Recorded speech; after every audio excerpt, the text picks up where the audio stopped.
नमस्कार, आप देख रहे हैं न्यूज़ 4 नेशन और मैं हूं प्रियदर्शन। बिहार में नगर निकाय चुनावों की रणभेरी बज चुकी है और नगर निकाय चुनावों की घोषणा आज राज्य निर्वाचन आयोग जो है उसने की है। राज्य के जो 224 नगर पालिका क्षेत्र हैं वहां चुनाव होने हैं। इन चुनावों को 2 चरणों में किया जाना है और चुनाव की घोषणा के साथ ही राज्य में आज से जो आचार संहिता है वह आचार संहिता भी लागू है, यानी कि राज्य में आज से आचार संहिता लागू है। और अब अक्टूबर महीने में 2 चरणों में राज्य में 224 जो नगर पालिका क्षेत्र हैं उन नगर पालिका क्षेत्रों में चुनाव होना है। राज्य निर्वाचन आयोग दीपक प्रसाद ने आज प्रेस कॉन्फ्रेंस का जो आगामी चुनाव होने हैं उसकी पूरी जानकारी दी। दरअसल राज्य में जो 224 नगर पालिका क्षेत्र हैं वहां 2 चरणों में चुनाव कराए जाने हैं। पहले चरण का जो चुनाव होगा वह 10 अक्टूबर को होगा और इस चुनाव में 156 नगर पालिका क्षेत्रों में मतदान होना है। पहले चरण के लिए जो नामांकन की प्रक्रिया है वह 10 सितंबर से, यानी कि कल से ही नामांकन की प्रक्रिया शुरू होगी और 19 सितंबर तक नामांकन का काम चलेगा। इसमें कुल 37 जिलों में मतदान होगा। पहले चरण में 3346 वार्डों में मतदान होगा और इसकी मतगणना जो होगी वह 12 अक्टूबर को होगी, यानी कि जो पहले चरण का मतदान है वह 10 अक्टूबर को उसके लिए मतदान होना है और 12 अक्टूबर को इसकी मतगणना होगी। वही अगर हम बात दूसरे चरण की मतदान की करें तो दूसरे चरण का जो मतदान है वह 20 अक्टूबर को होगा और मतों की गिनती 22 अक्टूबर को होगी। तो बिहार में जो बहुप्रतीक्षित नगर निकाय के चुनाव की घोषणा होनी थी वह आज हुई है और उसके साथ ही 2 चरणों में, यानी कि 10 अक्टूबर और 20 अक्टूबर को 2 चरणों में मतदान होना है और दोनों चरणों को जो मतगणना होगी वह जो पहले चरण का परिणाम है वह 12 अक्टूबर को आएगा, जबकि दूसरे चरण का जो परिणाम है वह दूसरे चरण का परिणाम 22 अक्टूबर को आएगा। तो दरअसल राज्य में जो यह चुनाव होना है इस चुनाव में कुल 224 क्षेत्रों में चुनाव होने हैं।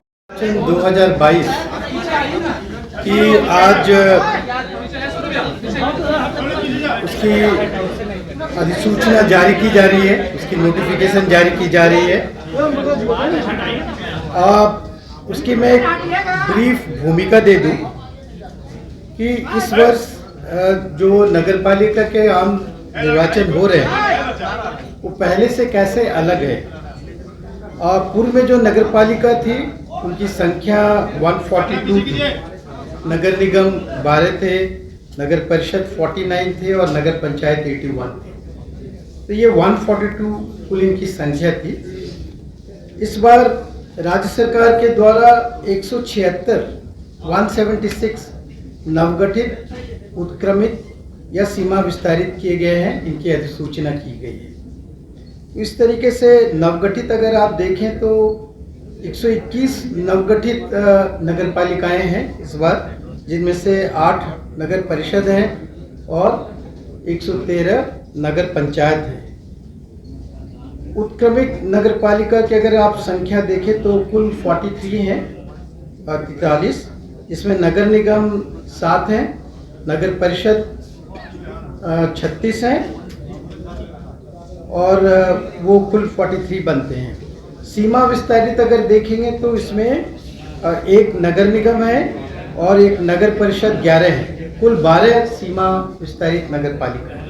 इस तरह से कुल 176 हुए, जिसमें 130 नगर पंचायत हो गए, नगर परिषद 55 हो गए और 8 नए नगर निगम हो गए। तो इस तरीके से कुल ये 176 जिसकी आपको हमने अभी सूचना दी। तो कुल इस तरह से अगर देखें तो अब नगर पालिकाओं की संख्या 261 है, जिसमें नगर निगम 19 है, नगर परिषद 88 है और नगर पंचायत 154 है। तो कुल 261 है। अभी जो चुनाव होंगे वो कुल 248 के लिए चुनाव होने हैं। 13 नगर पालिका, जिसमें से 5 नगर परिषद हैं और 8 नगर पंचायत हैं। ये 13 की अभी उनके कार्यकाल पूरा नहीं हुआ है, जिससे अगले जब वर्ष में इनकी कार्यकाल पूरा होंगे तो उस हिसाब से इन पर चुनाव कराया जाएगा। तो मुख्य रूप से 248 नगर पालिकाएं हैं, जिसमें 19 नगर निगम, 83 नगर परिषद और 146 नगर पंचायत के चुनाव होने हैं। शहरी निकायों में कुल 17 नगर निगम, 70 नगर परिषद, 137 नगर पंचायतों के 4875 वार्डों में 2 चरणों में वोट डाले जाएंगे। वोटिंग के लिए कुल 14,049 मतदान केंद्र बनाए गए हैं, जो कि 5,875 लोकेशन पर मतदान की प्रक्रिया संपन्न कराई जाएगी। तो दरअसल राज्य निर्वाचन आयोग ने जो है उसने पिछले महीने ही प्रस्ताव जो चुनाव है इसकी तैयारी शुरू कर दी थी और चुनाव के लिए जो नगर पार्षद के प्रत्याशी को उनके खर्च की सीमा भी निर्धारित की गई है। इसमें जो वार्ड पार्षद हैं वह अधिकतम 20,000 रुपये नगर निगम क्षेत्र में खर्च सकते हैं, वहीं जो नगर निगम क्षेत्र है वहाँ 80,000 रुपये तक की खर्च सीमा तय की गई है। इसी तरह नगर परिषद क्षेत्र में जो वार्ड पार्षद उम्मीदवार हैं वो 40,000 रुपये का अधिकतम खर्च कर सकते हैं। तो जो नगर निगम के चुनाव है वह 2 चरणों में कुल ये 224 जो नगर पालिका क्षेत्र हैं वहां संपन्न कराए जाएंगे, और दोनों में जो अभी की बड़ी खबर है वह है कि 2 चरणों में यानी कि 10 अक्टूबर को और 20 अक्टूबर को ये चुनाव होंगे। 10 अक्टूबर का जो चुनाव होगा उसका परिणाम 12 अक्टूबर को आएगा, और जो 20 अक्टूबर के चुनाव है उसके परिणाम जो है वो 22 अक्टूबर को आएंगे। नगर निकाय चुनाव के लिए और आगे क्या क्या अपडेट्स है इसके लिए आप हमारे साथ बने रहिए न्यूज़ 4 नेशन पे।